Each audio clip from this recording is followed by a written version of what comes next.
अस्सलाम वालेकुम नाज़रीन, मैं वसीम खान अकेडमी के इस तालीमी चैनल में आप सबका खुशामदीद और इस्तकबाल करता हूँ। आज का जो हमारा टॉपिक है वो है एहतिमाल, और एहतिमाल में हम हल कर रहे हैं मजमूआ सवालात। तो चलिए शुरू करते हैं। वीडियो में आगे बढ़ने से पहले मेरी आप तमाम स्टूडेंट से हमेशा की तरह गुजारिश है कि अगर आप हमारे चैनल पर नए हैं तो हमारे चैनल को सब्सक्राइब कीजिए और बेल आइकन को दबाइए, ताकि जब भी कोई वीडियो अपलोड हो तो सबसे पहले आपको पता चले। और आप हमारे इस चैनल के कम्युनिटी टैब को भी देखते रहा करें, जहां पर हर तरह के ऐलानात होते हैं। तो बिना वक्त ज़ाय कीजिए शुरू करते हैं। तो स्टूडेंट, पेज नंबर 127 पर सवाल नंबर 6 कुछ इस तरह से है कि एक बॉक्स में 5 सुर्ख कलम हैं, यानी 5 लाल पेन है और 8 नीली है और 3 हरी यानी सब्ज़ कलम है। तो बेतरतीब तरीके से मुश्तबा को एक कलम निकालना है। तो निकाला गया पेन नीला है, ऐसा एहतिमाल हमें मालूम करना है। सबसे पहले हम बता देंगे कि कितनी किस्म की कलमें हैं। तो उसमें फ़र्ज़ किएंगे नमूना वसत एस है, पहली लाइन हमारी यही होना चाहिए। फ़र्ज़ किया कि नमूना वसत एस है, और उस एस के अंदर उन तमाम किस्म की कलमों को के नंबर लिख देंगे। देखिए 5 सुर्ख है यानी रेड है, तो R1, R2, R3, R4, R5 है ना। 5 सुर्ख कलम है और 8 नीले कलम यानी ब्लू है, तो blue B1, B2, B3, B4, B5, B6, B7 और B8 हो जाएगा। क्या हो जाएगा? B8। 8 कलम हो गई नीली और 3 सब्ज़ यानी ग्रीन वाली, तो G1, G2 और G3। कुल मिला के कितने हो गए? 8 और 5 13, 13 और 3 16, तो 16 कलम हो गई टोटल। अब हमें जो वक़वा दिया गया है वो नीला, निकाला गया पेन नीला हो, तो ऐसा हम लिखेंगे यहाँ पर। ये ऐसा वक़वा जिसमें निकाला गया पेन नीला हो। अब नीली कितनी पेन है? तो जितनी भी नीली है 8 नीले टोटल, 8 को हम इसमें मेरे भी कॉस्ट में इस सेट में लिख देंगे, है ना। B1, B2, B3, B4, B5, B6, B7, B8। तो कुल मिला के ए में कितने अरकान हो गए? 8 अरकान हो गए। अब इसका एहतमाल यही मालूम कर लेते हैं, P of A is equal to N of A upon N of S, है ना। ये तो फार्मूला आपको याद हो जाना चाहिए, याद हो गया होगा। तो 8 बटे ये 16 हो जाएगा। तो कितना आ जाएगा? 8 एक 8, 8 दूनी 16 यानी 1/2 इसका एहतमाल आएगा। तो सवाल नंबर 6 तो यहीं ख़त्म हो गया।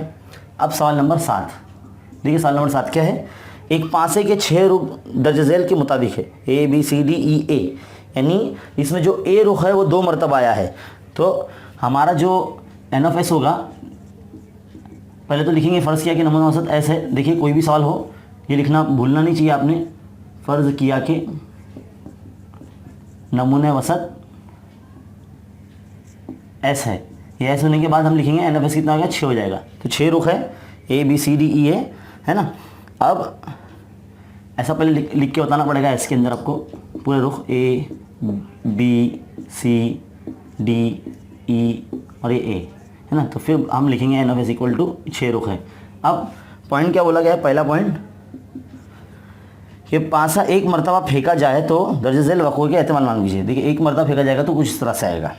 ऊपरी रुखों पर ए हासिल होता है, तो देखो ए यहाँ 2 मरतबा हो रहा है, तो हम पहले यहाँ बता देंगे ए ऐसा वक़वा है जिसमें ऊपरी रुख पर ए हासिल होता है, ए हासिल होता है, ऐसा बता देंगे। फिर ए में हम 2 मरतबा ये ए लिख देंगे। देखिए ए, तो सेट ए है जिसमें 2 मरतबा ए आता है। आप इसको पी भी दे सकते थे, है ना, तो पी भी लिखिए तो भी चलेगा। तो एन ऑफ ए कितना आ जाएगा? 2 आ जाएगा, है ना। तो पी ऑफ ए क्या आ जाएगा? N of A upon N of S. तो एन ऑफ ए में 2, एन ऑफ एस मतलब 6, यानी कितना आएगा? 2 1 2 2 3 6 यानी 1/3 आंसर आ जाएगा। अब दूसरा पॉइंट देखते हैं। दूसरा पॉइंट क्या है? कार्ड ऊपरी रुख पर डी हासिल होता है। डी हासिल होता है तो डी कितनी मरतबा है? तो हम सेट बी दे देंगे। ऊपरी रुख पर डी हासिल होता है, तो डी कितनी मरतबा है? तो बी में 1 मरतबा डी आ जाएगा, है ना। तो एन ऑफ बी कितना आ जाएगा? 1 आ जाएगा। तो पी ऑफ बी कितना आ जाएगा? एन ऑफ बी बटे एन ऑफ एस, है ना। जल्दी जल्दी एकदम करना है, सिंपल सी चीज़ है, क्योंकि बहुत आसान सवाल है, बहुत छोटे से सवाल है। ये सवाल नंबर 6 और 7 का सोल्यूशन है, बहुत सिंपल है, आसान है। ये आप बिना देखे भी कर सकते थे।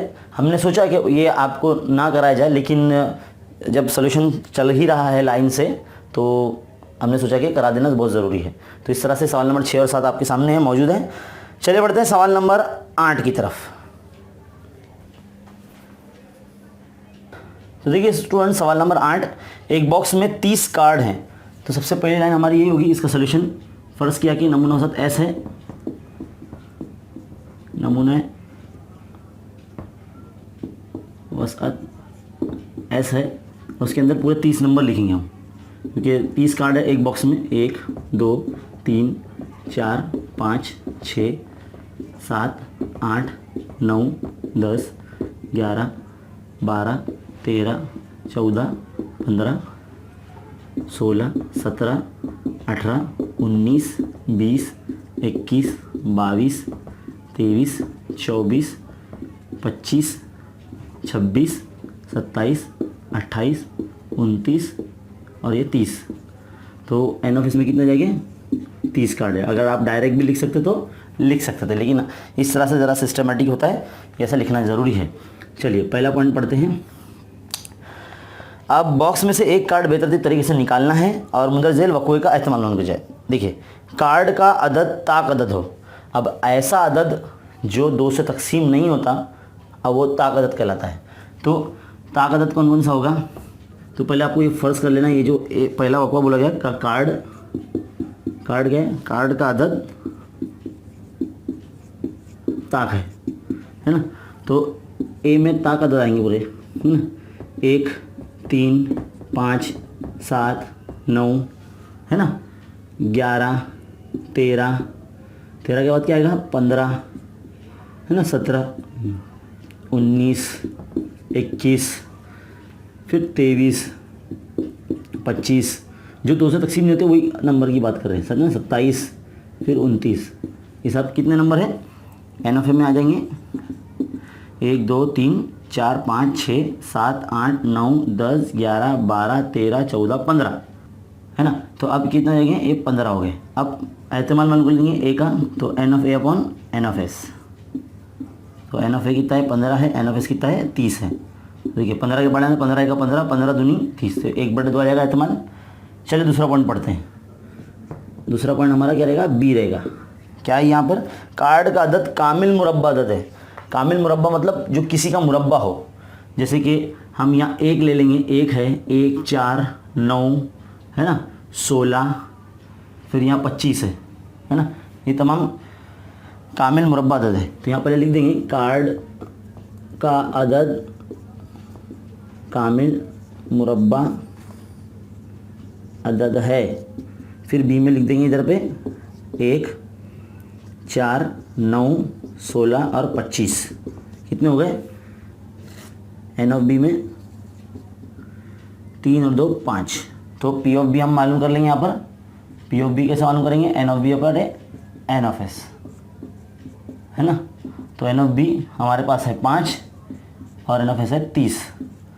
तो 5 का 5 5 6 30, यानी 1/6 हमारा पी ऑफ बी आ जाएगा। देखिए सवाल नंबर 8 यहाँ ख़त्म होता है। तो बहुत ही सिंपल सा सवाल है।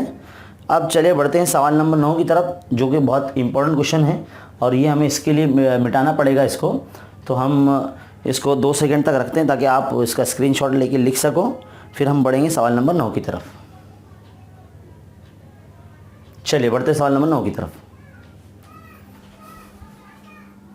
देखिए स्टूडेंट, सवाल नंबर 9 कुछ इस तरह से है कि एक बाग की लंबाई और चौड़ाई बिल्कुल 77 और 50 है। यानी लंबाई 77 है और 50 जो है उसकी चौड़ाई है। और उसके अंदर जो बाग के अंदर है, ये पूरा बड़ा बाग है और इसके अंदर एक कुआं है, तालाब है, तालाब बताया गया है जिसका कुत्र 14 मीटर है। तो बाग के करीब इमारत की छत पर एक तौलिया सूखने के लिए फैलाया गया है और तेज़ हवा की वजह से ये तौलिया बाग में गिर गया है।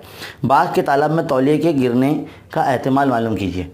तो देखिए हम क्या करेंगे, हमारे पास एक सिंपल यानी बेतरतीब तजुर्बा होना ज़रूरी है। तो हमारा जो ये बाग होगा ये नमूने वसत होगा हमारा। तो हम क्या करेंगे, शुरुआत हमारी यही होगी हल करते वक्त। फ़र्ज़ किया कि नमूने वसत ऐसे है। अब पहले हमें बाग का रकबा मालूम करना होगा। अब बाघ का रकबा कैसे मालूम करेंगे? बाघ जो है वो मुस्ततिल की शक्ल का है और मुस्ततिल का रकबा का रब्ता क्या होता है? लंबाई ज़रब चौड़ाई। तो हम क्या करेंगे? बाघ का रकबा मालूम करेंगे। तो लंबाई ज़रब चौड़ाई, तो लंबाई है 77 और चौड़ाई है 50, तो कितना हो जाएगा? ये जगह 3850 मुरब्बा सम, मुरब्बा मीटर हो जाएगा, मुरब्बा मीटर, क्योंकि मीटर में दिया सब चीज़ इसलिए, है ना। फिर आगे बढ़ते हैं। यहाँ एक तालाब बना है जिसका कुत्र कितना है? 14 मीटर है। तो हमारा जो ये पहले एन ऑफ एस हम लिख लेते हैं, 3850 हमारा आ चुका है ना। अब हम वकवा ए जो है, समझ लीजिए ये हमारा वकवा ए है जिसमें तौलिया नहीं गिर सकता। तौलिया यहाँ गिरने का एहतमाल मालूम कर रहे हैं, इधर पे बाग में, तो यहाँ नहीं गिर सकता। तो हम इसको जो वकवा ए है मतलब तालाब है उसका पहले वकवा मालूम कर लेंगे। तो यानी जो दायरी शक्ल का है तो इसके लिए हमको उसको रकबा मालूम करना पड़ेगा। तो हम क्या करेंगे? तालाब का रकबा मालूम करने के लिए हमें इसका पहले निस्फ कुत्र मालूम होना ज़रूरी है। तो देखिए पहले लिख देते हैं, तालाब का कुत्र कितना है? 14 है, 14 मीटर है। तो तालाब का निस्फ कुत्र कितना हो जाएगा? निस्फ कुत्र मालूम करने के लिए कुत्र का आधा करना पड़ेगा, यानी 14/2, है ना। इसे आर कहेंगे हम, तो कितना? 2 का 2, 2 7 14, यानी 7 मीटर आ जाएगा। अब हम तालाब का रकबा मालूम कर सकते हैं, है ना। तालाब का रकबा, तो तालाब का रकबा कितना है? पायर स्क्वायर फार्मूला है, आपने 8वीं जमात में फार्मूला पढ़ा होगा दायरे का रकबे का। तो पाई की कीमत हम रखेंगे 22/7 और आर जो है हमारे पास 7 है ना। तो रख दिया हमने कीमत 22/7 ज़रब 7 की स्क्वायर, मतलब 7 की को 2 मरतबा लिखना, तो 7 7 कैंसिल हो जाएगा। 22 ज़रब 7 यानी 154 मुरब्बा मीटर ये हमारा आ गया। मान लीजिए ये हमारा वकवा ए है, तो ए तालाब में गिरने का जो नमूने नुकात हुए वो 154 हो जाएगा। तो अब हम इसका एहतमाल मालूम कर लेंगे, कितना आ जाएगा? P of A is equal to N of A upon N of S, है ना। तो एन ऑफ ए 154 अपॉन ये एन ऑफ एस कितना है? 3850।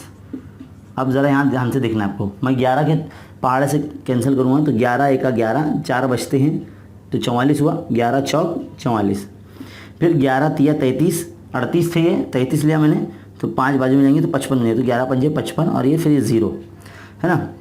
फिर 7 से कैंसिल करेंगे, 7 दूनी 14, 7 पंजे 35 और ये 0, है ना। 2 1 का 2, 2 दूनी 4 और 1 बचा, 2 पंजे 10, यानी 1/25 आपका आंसर आएगा। कितना आएगा? 1/25, और ये सही आंसर है आपका।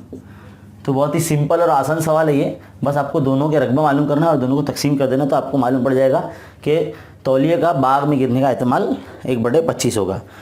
तो ये था सवाल नंबर 9। चलिए बढ़ते हैं सवाल नंबर 10 की तरफ। तो सवाल नंबर 10 देखिए स्टूडेंट, चक्री घुमाने के खेल में जब चक्री घुमाते हैं तो चक्री पर लिखे हुए जो अदद है 1 2 3 4 5 6 7 8 में से चक्री साकिन होने के बाद यानी जब रुकने के बाद किसी एक अदद यानी अशारे पर तीर रुक जाता है और वो मुमकिना वकवा जो मुंदरजा झेल दिया गया है उसका एहतमाल मालूम करना है। देखिए चक्री भी बना के दी गई यहाँ पर, अशारिया 8 पर रुकता है। तो सबसे पहले हमको फ़र्ज़ किया कि नमूना वसत पहले ऐसे लिखेंगे और इसमें पूरे नंबरात लिख देंगे। फ़र्ज़ किया कि नमूने वसत एस है और एस में वो तमाम नंबर लिखेंगे जो चक्री पर मौजूद है ना, 1 2 3 4 5 6 7 8, है ना। तो एन ऑफ एस कितना हो जाएगा? 8 हो जाएगा। अच्छे से लिख लेते हैं 8, है ना। पॉइंट नंबर 1 क्या है कि अशारिया 8 पर रुकता है, ये हमारा ए रहेगा। अशारिया 8 पर रुकता है तो ए में कितना आ जाएगा? 8 तो एक ही मरतबा है, तो एन ऑफ ए कितना आ जाएगा? 1 आ जाएगा, है ना। तो पी ऑफ ए कितना आ जाएगा? N of A upon N of S, है ना। तो 1/8 आ जाएगा इसका एहतमाल। नंबर 2, छोटे छोटे सवाल आते हैं वो जल्दी जल्दी हो जाएंगे। तो पॉइंट नंबर बी क्या है? अशारिया ताक अदद पर रुकता है, तो 1 3 5 7 ये ताक अदद है। तो अशारिया ताक अदद पर रुकता है, ये लिखने के बाद बी में पूरे ताक अदद बताएंगे 1 3 5 7, है ना। तो एन ऑफ बी कितना आ जाएगा? 4 नंबर हो जाएंगे, इसमें 4 नंबर है ना, तो पी ऑफ बी कैसा आ जाएगा, एन ऑफ बी बटे N of S. N of B यानी 4, एन ऑफ एस मतलब 8, तो 4 का 4, 4 दूनी 8 यानी 1 बटे, तो इसका आंसर आ जाएगा। चलिए पॉइंट नंबर 3 की तरफ बढ़ते हैं, जल्दी जल्दी एकदम हो जाएगा, बहुत छोटे छोटे पॉइंट्स हैं। अशारिया के ज़रिए ज़ाहिर किया गया अदद जो है वो 2 से बड़ा है। अब 2 से बड़ा नंबर तो यानी यहाँ से पूरे सब आ जाएंगे, तो ये जो सी पढ़ने का पूरा लिख देंगे पहले, अशारिया 2 से बड़ा अदद है ना, छोटा सा लिख दिया मैंने। चलिए सी में क्या लिखेंगे, 2 से बड़ा मतलब 3, 4, 5, 6, 7, 8, कितने हो जाएंगे इधर पे, एन ऑफ सी में 3, 3, 6 हो गए, तो पी ऑफ सी आ जाएगा अभी कितना, एन ऑफ सी बटे एन ऑफ एस। तो 6 बटे 8 मतलब कितना जाएगा, 2 तिया और 2 चौक यानी 3 बटे 4 है ना। पॉइंट नंबर 4 और आखिरी शायद पॉइंट है, हाँ, अशारिया के ज़रिए ज़ाहिर किया गया 9 से कम है। 9 से कम यानी पूरे आ जाएंगे। अशारिया के ज़रिए ज़ाहिर किया गया अदद 9 से कम है, तो देखिए डी में पूरे 9 से कम यानी पूरा जो एस है ना वो पूरा आ जाएगा, 1, 2, 3, 4, 5, 6, 7, 8 है ना, 8 लास्ट है, तो एन ऑफ डी कितना आ जाएगा, 8 आ जाएगा, 8 आ जाएगा, तो पी ऑफ डी कितना आ जाएगा, एन ऑफ डी बटे एन ऑफ एस है ना। एन ऑफ डी भी 8 है, एन ऑफ एस भी 8 है, तो 8 बटे 8 मतलब आंसर 1 आ जाएगा। तो कितना सिंपल और आसान सवाल नंबर जो 10 था, बहुत ही आसान है, इसे आप लिख सकते हैं। 2 सेकंड आपके लिए रुका जाता है। बहुत से स्टूडेंट कहते हैं कि सर आप रुकते नहीं, बहुत जल्दी जल्दी मिटा देते हैं आप, तो इसके लिए आपके लिए 2 सेकंड रुकते हैं ताकि आप इसको लिख सको। तो ये था हमारा एहतिमाल की जो मजमू सवाल है, इसका 5वां पार्ट था ये, जिसमें आपको 5 सवाल हल कराए गए। उम्मीद करता हूँ कि आपको बहुत अच्छे तरीके से समझ में आए होंगे। इसे देखने के बाद आप खुद भी सीखें, अपने दोस्तों में भी बांटें। इंशाल्लाह मिलते हैं अगले वीडियो में, जिसमें बाकी के जो 5 सवाल हैं वो हल करा दिए जाएंगे, जिसमें हमारा सबक ख़त्म हो जाएगा। तो जुड़े रहें हमारे साथ, बने रहें हमारे साथ, देखते रहें, सीखते रहें। चलिए शुक्रिया, मिलते हैं अगले वीडियो में। Thank you.